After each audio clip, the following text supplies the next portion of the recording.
Life on a homestead is always adventurous. My kids wrote some, or drew some cards for my husband and wanted to go up to the front gate to put them in the mailbox for my husband to check when he got home. And we were doing so good. I got them to clean their room, and then we were gonna hop in the car, and then things changed. As you can see, I've been sweating profusely. My older two got outside first, and I'm helping the little one down the stairs, and my older two say, "Hey mommy, there's a quail out." Sure enough, I glance over and there is a quail out. So I go over there and I get ready to catch this quail.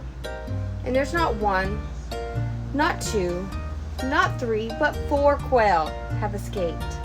They are in a temporary housing situation, and we have some wood sitting in front of a gap, and I'm pretty positive my stingy cat tried to get to, essentially a buffet. Thankfully he was unsuccessful, but unfortunately he did let 4 of them loose. I have a little net that I bought when we were moving to help me catch them, to put them from their coop to a box. And the only fishing net that I could find at the time was a child's fishing net. This thing is tiny. Needless to say, that's what I had to use to try to catch the quail. And I have just spent the last probably 2 hours catching 3 out of the 4 quail. Mind you, we're on 14 acres, so these things can go anywhere.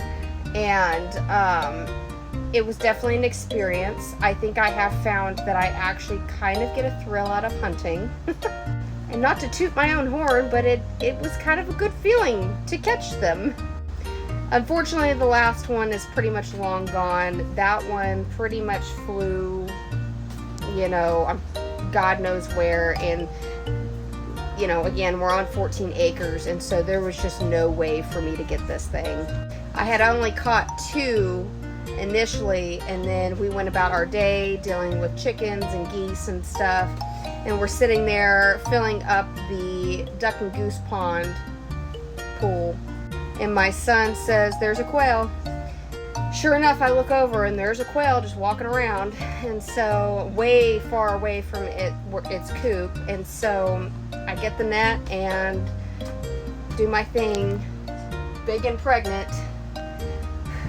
Needless to say, I am very tired. I am sweating.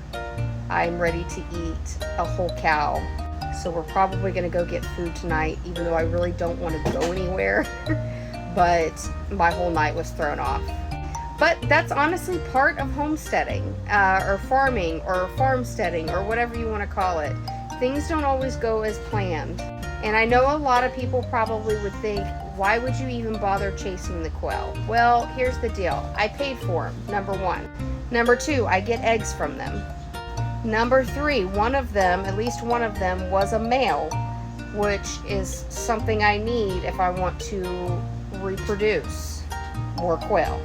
And even though we're not doing a lot with them right now, and the eggs are just kind of collecting on my counter, they do have a purpose in the future when we get a little bit more established, and I don't want to let that go. And even more so once we do get to the place where we're full-blown running and trying to make an income from whatever birds we have, it is super important to make sure, you want things to survive. You want things to stick around. If a chicken is sick or something, you do what you can to keep it alive. Obviously, it's within reason.